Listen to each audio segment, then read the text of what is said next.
Bonjour à tous, moi c'est Audrey, je suis praticienne shiatsu et passionnée de santé équine. Et tous les vendredis, je me mets au défi de vous partager un maximum d'informations et de pistes de réflexion sur un sujet lié à la santé de vos compagnons à crinière. Je vous embarque donc avec moi pour parler physiologie, émotions et relations, avec beaucoup de bonne humeur et surtout de la passion. C'est parti, je vous souhaite une bonne écoute.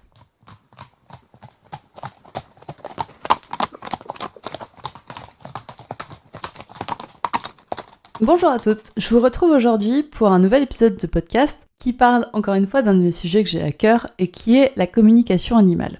J'ai commencé à faire de la communication animale il y a maintenant 6 ans. Et depuis 6 ans, j'observe un petit peu les évolutions, comment ça se passe en France, comment ça se passe dans le monde des cavaliers. Et c'est un sujet qui du coup me tient vraiment à cœur parce que la communication animale c'est très à la mode. Tout le monde peut en faire et j'insiste vraiment sur le tout le monde peut en faire. Donc j'ai envie de vous présenter aujourd'hui la communication animale, qu'est-ce que c'est, comment on s'en sert, comment moi je m'en sers, comment vous lancer, quelques petites mises en garde. Donc la communication animale, qu'est-ce que c'est ? On va plutôt définir qu'est-ce que c'est pas. La communication animale, c'est tout ce qui est non physique. Donc c'est pas votre position, c'est pas vos gestes. On va partir du principe que vos animaux ne savent pas parler le français. Donc du coup, ça va pas être le contenu de vos phrases. La communication animale, c'est une communication par la pensée. On pourrait aussi dire télépathie ou sixième sens. Nous naissons tous avec cette capacité de communiquer par la pensée. C'est ce qui fait qu'une maman sait que son bébé dans la pièce d'à côté a faim, avant même qu'il pleure, parce qu'elle communique avec son enfant de manière télépathique et l'enfant communique avec elle aussi. Donc ce qui se passe quand on était bébé, ça peut se passer encore avec nos animaux. Sauf que notre éducation, les pressions de la société à communiquer normalement, je mets ça entre gros guillemets, nous privent de cette faculté qui s'endort en nous. Aujourd'hui, dans la société, il faut parler avec des mots.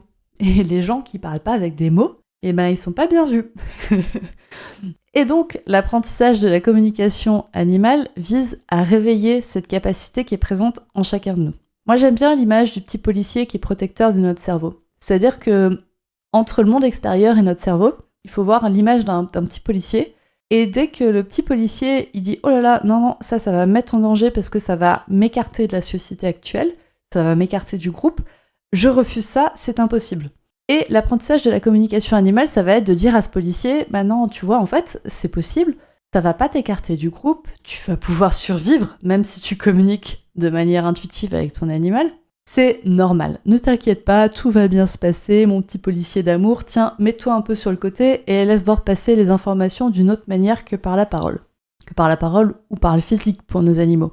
Donc du coup, la communication animale, elle peut prendre différentes formes. Elle peut prendre une communication auditive, c'est-à-dire que l'humain va recevoir des informations auditives, va recevoir des sons, il peut recevoir des images, donc c'est une communication visuelle. Il peut recevoir des sensations, il peut recevoir des sensations dans son corps, il peut recevoir aussi de l'olfactif. Je connaissais des personnes qui communiquaient avec des couleurs. Donc quand elles posaient une question, il y avait une couleur qui revenait, et donc après, elles identifiaient cette couleur comme quelque chose, comme une phrase, et elles arrivaient à le retranscrire. Le principal problème de la communication animale, c'est après de réussir à retranscrire ce qu'on reçoit. Par communication animale, je vous ai aussi dit que la communication verbale, nos chevaux ne comprennent pas le français, donc le contenu de nos phrases, ça marche pas. Par contre, quand on met une intonation, donc on met une énergie, donc le cheval va la recevoir. Ça, c'est une forme de communication animale, c'est vous allez envoyer une information au cheval. Par exemple, quelqu'un qui rigole ou qui dit ça, oui, c'est bien, en souriant à son cheval, forcément va transmettre cette joie à son cheval. Donc c'est de la communication animale. Pour moi, c'est de la communication animale. Quelqu'un qui va prendre le temps de penser son animal, de regarder où c'est qu'il est même gratter, etc. Pour moi, on est déjà dans la communication animale. Mais après, on peut communiquer aussi en étant à distance. On peut communiquer en étant dans son salon et notre cheval dans le pré à 3 km de là. Donc en général, ce qui se passe, c'est qu'on ferme les yeux et qu'on reçoit donc des informations. Donc je vous ai dit des informations auditives, visuelles, olfactives, sensitives, en ressenti également. Et chaque communicant va recevoir par 2 ou 3 canaux. C'est rare qu'on reçoive par tous les canaux, il va falloir beaucoup travailler en général. Mais tout le monde est capable de recevoir par 1 ou 2 canaux en général. Vous savez bien quand votre animal va pas bien, vous avez juste à arriver dans le pré et vous êtes là, il y a un truc qui cloche. bah là c'est déjà de la communication animale. Vous recevez déjà de votre animal le « ça va pas bien, au secours, aide-moi » et vous le recevez avant même d'être dans votre pré. Je vais faire une petite aparté sur la communication animale et la science. Donc je vous ai dit, on peut pratiquer la communication animale soit en étant à côté de son animal, soit en étant éloigné de son animal. Beaucoup de gens n'arrivent pas à comprendre qu'on puisse communiquer en étant éloigné. Je vous l'ai déjà montré tout à l'heure, je vous ai déjà montré un exemple avec le bébé qui pleure dans une pièce, qui a faim dans une pièce, et la maman sait que le bébé a faim avant même qu'il ait commencé à pleurer. Donc vous voyez que si ça arrive à traverser un mur, pourquoi ça n'arriverait pas à traverser plus que ça ? Moi, une phrase qui m'a beaucoup aidée, c'est que l'électricité existait bien avant l'invention de l'ampoule pour que l'humain puisse la voir. Et la communication animale, pour moi, c'est pareil. Ça existe depuis la nuit des temps. Notre société moderne a essayé d'évincer cette technique de communication, mais ça existe. Et la science ne sait pas encore le prouver de manière scientifique. Mais pour autant, pour moi, d'ici 20 ans, c'est bon, ce sera prouvé. D'ici 20, 50 ans, je sais pas, ce sera prouvé. Et les gens dans le futur, pour moi, regarderont l'année 2022 et diront « Mais ils sont cons à pas avoir cru à la communication animale. C'est bon, on le sait, quoi, ça existe. Ça a été prouvé par la science, etc. » Donc, c'est pas parce que la science dit que ça n'existe pas que ça n'existe pas. Et c'est pas parce que la science n'a pas de preuves que ça existe que ça n'existe pas. Voilà, il y a une petite distinction à faire entre la science et l'expérience. Actuellement, l'expérience prouve que la communication animale, ça existe. La science n'arrive pas encore à le prouver. Donc maintenant, on va voir un peu comment on se sert de la CA. Donc je vous ai déjà dit qu'il y avait à peu près 2 types de communication animale. Soit vous êtes à côté de l'animal, soit vous êtes éloigné de l'animal. Et donc, quand on est éloigné de l'animal, c'est des fois un peu plus facile de se mettre en condition. Parce que c'est vrai qu'il faut quand même se mettre en condition pour faire de la communication animale. Il faut être ouvert, on va dire. Il faut être ouvert à recevoir des informations et il faut être ouvert à les envoyer. Et donc, c'est plus facile, honnêtement, de faire ça. Moi, je trouve. Après, certains penseront peut-être l'inverse. Mais pour moi, c'est plus facile de faire ça tranquille dans son canapé où il n'y a pas de vent, il n'y a pas de soleil, il n'y a pas de pluie, il n'y a pas d'éléments perturbateurs extérieurs. C'est plus facile de se mettre en condition de calme intérieur pour réussir à faire de la communication animale que quand on est sous la pluie, dans le froid, en hiver, à côté de son cheval, qu'on a les pieds dans la boue, etc. C'est plus compliqué. Mais pour autant, la communication animale, quand on est à côté de son animal, tout le monde en fait. Pour moi, c'est impossible que les cavaliers n'en fassent pas. Les cavaliers en font, mais ils s'en rendent pas compte. Parce que toutes nos émotions, tout notre ressenti, tout ce qu'on veut, etc., tout ce qu'on visualise, le cheval va le recevoir. Pour le coup, nous, on s'est privés, nous les humains, on s'est privés de recevoir des informations. Par contre, les animaux, non. Donc les animaux reçoivent les informations de nous, les humains, en permanence. Et donc, à partir du moment où vous êtes cavalier, vous faites de la communication animale. À partir du moment où vous travaillez avec votre cheval, où vous passez du temps avec lui, vous faites de la communication animale et vous lui envoyez des informations. Vous les recevez peut-être pas, vous les recevez quand elles sont, on va dire, dramatiques, comme par exemple le cheval qui s'est fait mal et que vous le savez avant même d'arriver dans son pré. Mais pour autant, vous en faites. Et donc, il va falloir travailler ça pour pouvoir faire de la communication animale, on va dire, volontaire. Là, vous en faites involontairement quand vous êtes avec votre cheval, mais vous pouvez le travailler pour que ça devienne volontaire. Et donc, quand vous le travaillez pour que ça devienne volontaire, vous pouvez avoir des espèces de conversations avec votre cheval. Vous pouvez poser des questions, recevoir des réponses, recevoir des questions de votre cheval, lui donner des réponses. Et voilà, tout ça, vous allez pouvoir recevoir volontairement. Et donc, à quoi ça sert en fait la communication animale ? Déjà, il y a 2 distinctions que je veux faire. C'est la première séance de communication animale et toutes les autres séances. Je vous l'ai dit, les animaux reçoivent de manière continue nos informations. Par contre, nous, on ne reçoit pas les leurs. Et en général, pendant la première séance de communication animale, il va y avoir une révélation pour l'animal parce qu'en fait, il va y avoir un humain qui va recevoir ces informations. Et pour les chevaux et pour les chiens, ils ne sont pas habitués à ce que leurs humains reçoivent. Ils sont habitués à recevoir eux, mais ils ne sont pas habitués à ce que les autres reçoivent. Et donc, il peut y avoir un espèce d'électrochoc de révélation pour les chevaux à la première séance de communication animale. Et ça peut être un gros catalyseur de changement parce que, imaginez, vous êtes dans une pièce et personne parle votre langue et vous comprenez rien, etc. Et là, d'un coup, vous trouvez quelqu'un qui parle français et vous êtes là, putain, mais en fait, il y a quelqu'un qui va m'entendre. Et il y a quelqu'un qui va me comprendre. Waouh! Et ça, c'est génial. Et donc, vous allez changer toute votre relation avec cette personne et avec c'est l'espèce humaine. Et ben pour les chevaux, ça va être pareil. Ils vont changer toute la perception des humains. D'un coup, c'est waouh. En fait, les humains sont capables de m'entendre et sont capables de m'écouter. Donc là, vous avez un truc énorme entre les mains à la première communication animale. Et après, c'est à vous, en fait, de maintenir cette confiance et de pas la rompre. C'est comme votre communication avec vos parents. Si vous avez confiance, si vous savez que vous êtes écouté, si vous savez que vous êtes entendu, si vous savez que vous pouvez confier vos problèmes à cette personne et que cette personne va essayer de vous aider, et en échange que vous allez peut-être pouvoir l'aider aussi, eh ben, il y a cette confiance qui se crée. Par contre, si vous lui confiez vos problèmes et qu'elle dit « Ouais, bon, c'est bon, t'as qu'à faire avec, hein », forcément, la confiance... Alors, la première fois, la confiance va être un petit peu émiettée, etc. Mais si la personne vous dit tout le temps « Ouais, non, mais c'est bon, hein, j'ai entendu que t'étais fatigué, mais tu peux bien continuer à marcher encore 5 heures. » Ben, votre confiance va être sacrément érodée et vous allez plus avoir confiance. Donc là, en fait, pour moi, c'est une trahison énorme que vous avez fait avec votre animal. Et si vous souhaitez faire de la communication animale pour après pas vraiment écouter votre animal, n'en faites pas. En fait, laissez-le dans l'ignorance, laissez-le croire que les humains peuvent pas l'entendre, clairement. Mais si vous maintenez un dialogue avec votre animal, si votre animal sait qu'il peut vous faire confiance, il sait que ses problèmes vont être entendus, etc., bah, vous avez une vraie communication qui s'installe, une relation de couple qui prend toute une autre dimension et qui est incroyable à vivre, Donc vous pouvez faire les communications animales vous-même, parce que vous allez recevoir des informations, vous allez être plus ouvert à votre cheval, vous allez l'écouter, vous allez lui donner la parole, etc. Mais même si vous faites faire une communication animale par quelqu'un d'autre, ben vous allez avoir un vrai dialogue en fait. Vous allez avoir un vrai dialogue et pas juste une communication de vous qui dites quoi faire à votre cheval. Votre cheval a son droit de réponse. Et c'est ça qui est génial avec la communication animale. Je fais une petite aparté parce qu'il y a des méthodes de travail qui sont de la communication animale mais qui veulent pas le dire. Hein. Je peux pas dire, mais à partir du moment où vous demandez l'autorisation à votre cheval et où il vous répond, même en faisant une action physique, bah c'est de la communication animale, hein, pour moi. Je sais pas, si vous demandez à votre cheval, est-ce que tu veux ta couverture, et que le cheval s'éloigne quand vous approchez la couverture et que du coup vous lui en mettez pas, bah vous avez écouté, vous êtes déjà dans un dialogue. Donc vous avez pas fait de la communication animale au sens pensé du terme. Par contre, vous avez reçu une réponse physique de votre animal, donc c'est de la communication, hein, on va pas se mentir. Vous êtes dans un dialogue avec votre animal, donc à partir du moment où vous laissez de l'autonomie à votre cheval, bah forcément vous instaurez un dialogue et donc une communication. On va passer maintenant à comment moi j'utilise la communication animale lors de mes séances de shiatsu.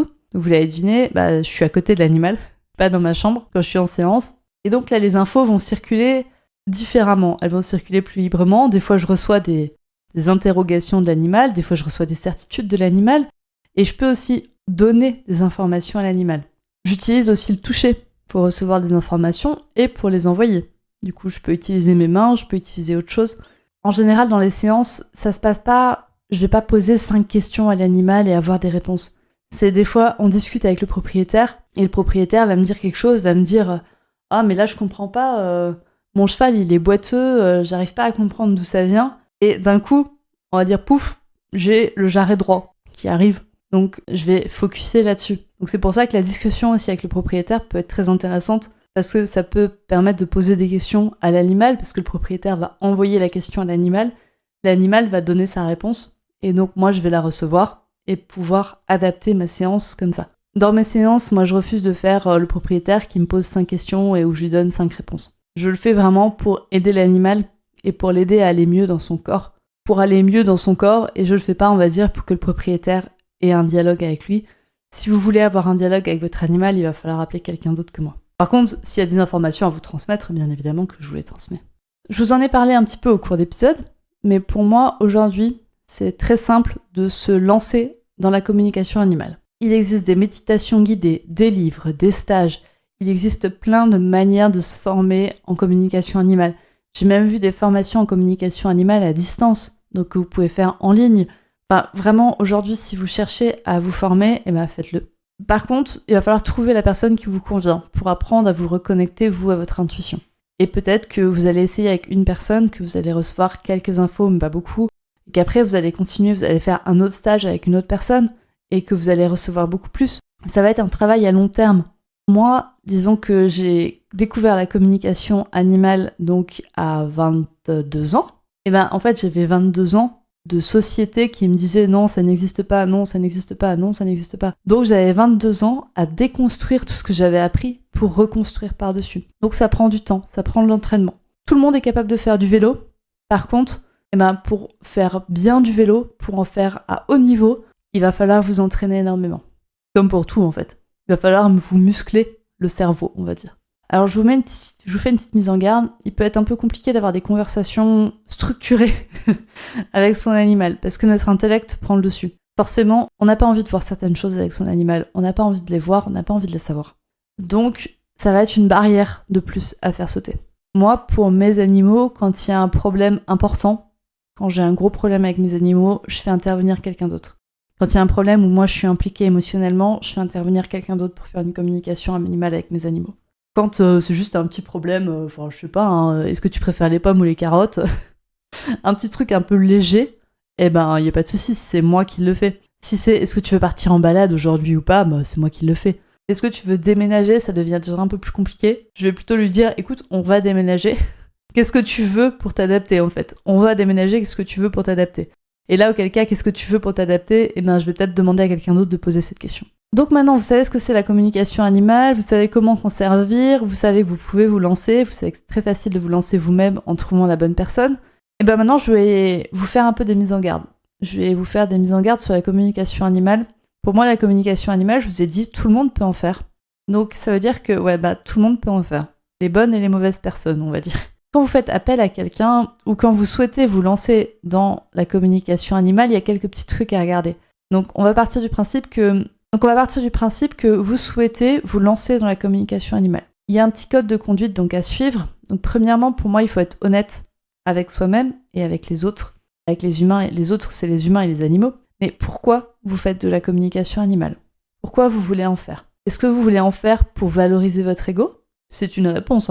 Est-ce que vous voulez en faire pour aider les animaux? Est-ce que vous voulez en faire pour aider les humains? Est-ce que vous voulez en faire parce que c'est à la mode et parce que tout le monde en fait? Il y a vraiment un gros pourquoi à chercher. Pourquoi vous voulez faire de la communication animale et vraiment être honnête avec vous-même et avec les humains et avec les animaux qui vont faire appel à vous. Quand on se lance dans la communication animale, il faut aussi avoir les autorisations. Donc là, les autorisations, on parle d'autorisation de l'humain gardien de l'animal et de l'animal. Pour moi, c'est très important d'avoir les autorisations du gardien de l'animal. Alors par gardien d'animal, j'entends celui qui paye pour l'animal. On va parler argent. Donc qui c'est qui dépense l'argent pour l'animal?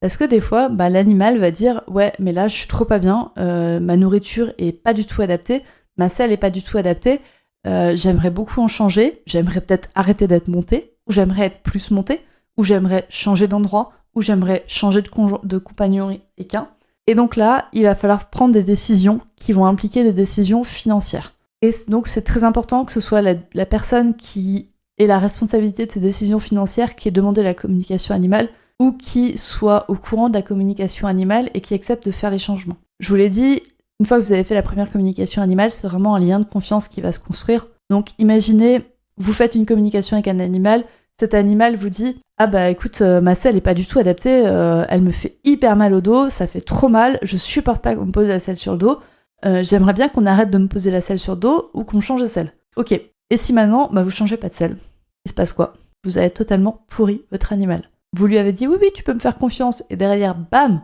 un couteau dans le dos, enfin plutôt une selle pas adaptée sur le dos. Donc c'est très important d'avoir l'autorisation de l'humain qui paye pour l'animal. C'est aussi important d'avoir l'autorisation de l'animal. La plupart des animaux vont donner l'autorisation sans problème de faire une communication animale. Maintenant, ils ont peut-être pas envie là maintenant, ils ont peut-être pas envie tout court, ils auront peut-être envie plus tard, ils auront peut-être jamais envie. Donc c'est important de respecter cette demande de l'animal et de respecter sa dignité. Donc ça c'est le point suivant, c'est important de respecter la dignité de l'animal et ses volontés. Si l'animal vous dit quelque chose, si l'animal vous dit non, je veux pas communiquer maintenant, on communique pas maintenant, on force pas le truc, on rentre pas dans un système de négociation perverse comme les humains savent faire.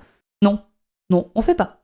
Et pareil, si votre cheval exprime une volonté, qu'il exprime, j'en sais rien, que le matin il veut faire sa sieste, on respecte cette volonté, on respecte ça. C'est juste une question de communication, traitez l'animal comme vous avez envie d'être traité, et traitez-vous comme vous avez envie de traiter l'animal, mais bon, ça c'est autre chose. Donc voilà, respectez la dignité et les volontés de l'animal avec lequel vous discutez. C'est aussi important de ne pas partager d'infos confidentielles. Donc les infos confidentielles, ça peut être l'animal qui vous dit quelque chose, et il va pas falloir les partager. Des fois, vous n'avez pas l'autorisation de les partager à son humain. Moi, j'ai déjà eu des cas où, justement, l'animal me parle de la situation personnelle de la personne, et me dit un peu, j'ai des choses qui vont pas, je comprends pas, etc. Mais qui a pas forcément envie qu'on partage ça après. Il peut très bien dire, moi je veux garder ça pour moi, ou je veux garder ça entre le communicant et moi, et je veux pas que mon humain soit impliqué. Ça peut arriver. J'ai souvent le cas, notamment, d'animaux qui ne sont pas dans leur famille définitive. C'est-à-dire qu'ils ont très bien conscience que c'est pas leur famille pour la vie. C'est pas leur famille pour la vie, qu'il va y avoir une autre famille à un moment donné, ou une autre personne dans cette famille, qui va s'occuper d'eux, et que ça va être cette personne, l'humain avec lequel ils ont une mission. Par contre, des fois, ils n'ont pas envie de partager ça. C'est-à-dire qu'ils sont avec leur famille actuelle, ils sont plutôt bien. Ils savent qu'ils ne sont pas dans leur famille définitive, ils savent qu'ils vont devoir changer de famille à un moment donné, mais pour autant, ils ne veulent pas le transmettre à la famille actuelle. Donc c'est important de respecter cette confidentialité, de respecter ce que l'animal vous a dit et le fait qu'il ne veut pas forcément tout partager avec ses humains. Et bien évidemment, c'est aussi important de respecter la confidentialité de l'humain. Si l'animal vous dit « Bah ouais, mais ma propriétaire... » Enfin, j'ai eu des cas très très durs, donc je cherche un cas qui est pas trop dur. S'il vous dit, ma propriétaire a des problèmes de couple. Ma propriétaire a des problèmes de couple. Actuellement, je sens que ça va pas trop bien avec son conjoint. Vous allez pas le crier sur tous les réseaux sociaux. Vous allez pas le dire. Donc, vous allez même pas le partager à d'autres personnes. Enfin, vous devenez un petit peu un psychologue. Et pour moi, c'est vraiment ça. Une communication animale, c'est l'équivalent d'une séance de psy pour votre cheval. Vous avez le même respect des codes déontologiques qu'un psychologue ou qu'un psychiatre. Et puis, comme chez le psy, des fois, c'est incroyable d'avoir certains résultats, par exemple, en une séance. Des fois, une séance de communication animale, ça peut totalement changer l'animal. Comme une séance de psy peut totalement changer la personne. Des fois, il faut plusieurs séances. Il faut revenir discuter plusieurs fois pour creuser le problème, pour éliminer, etc., pour peut-être combiner avec des soins, etc. Comme pour les séances de psy, des fois, il y a des mauvais psys. Des fois, il y a des mauvais psys, donc il faut changer de psy. Donc il faut changer de communicant animalier. Des fois, il y a un communicant, ça va pas passer avec votre animal. Mais pour autant, ça passera pas avec ce communicant, mais ça passera très bien avec 5 autres communicants. Et des fois, comme pour les psys, c'est pas un psy qu'il faut. Des fois, c'est pas une communication animale qu'il faut. S'il y a une douleur, c'est autre chose qu'il faut.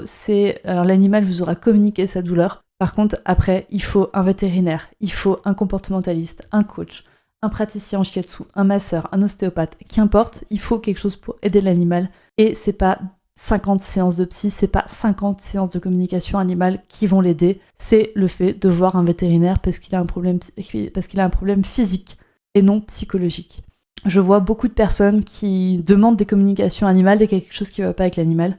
Et en fait, si elles avaient un petit peu ce regard extérieur, elles trouveraient très très rapidement le problème sans passer par une communication animale, donc ça fait de l'argent qui serait économisé pour mettre peut-être dans des soins vétérinaires. Voilà, c'était pour mes petites mises en garde. Donc si vous faites intervenir un communicant animalier, c'est comme si vous faisiez une communication. Votre communicant doit respecter le même code de déontologie. Voilà, c'est à vous de le choisir, c'est à vous de choisir aussi donc le bon communicant pour votre animal. Et allez-y au feeling pour votre communication animale, pour votre communicant. Allez-y aux recommandations. Enfin, il n'y a pas de guide pour choisir un bon communicant animal. Je vous ai filé quelques bases, mais maintenant ça va être à vous de le trouver et peut-être à vous de vous lancer aussi en communication animale. Et je serais très curieuse d'avoir vos retours de communication animale et qu'est-ce que la communication animale a changé pour vous dans votre relation avec votre animal. Je serais très curieuse d'avoir ces retours, donc si vous pouvez me les faire soit par un message privé ou par mail, il n'y a pas de souci. Tous les liens sont en description de l'épisode. Et je vous dis à très bientôt pour un nouvel épisode de podcast. Au revoir! Et voilà, c'est la fin de cet épisode du podcast Murmuréquin. J'espère que cet épisode vous a plu. Si c'est le cas, n'hésitez pas à venir me le dire sur Instagram ou par mail. Vous pouvez aussi partager l'épisode à une personne qui veut en apprendre plus sur les chevaux. Et si vous avez envie de soutenir un média qui a comme ambition de propager le savoir au plus grand nombre et ainsi d'améliorer la vie de nos compagnons à crinière, vous pouvez le faire dès aujourd'hui en faisant un don sur le compte Tipeee du podcast Murmuréquin. Je vous laisse donc le lien de mon compte Tipeee dans la description de cet épisode et je vous remercie au plus profond de mon cœur si vous m'aidez dans le projet fou de ce podcast qui est de rendre le savoir équin toujours plus accessible pour tout le monde. On se retrouve vendredi prochain pour un nouvel épisode. À bientôt!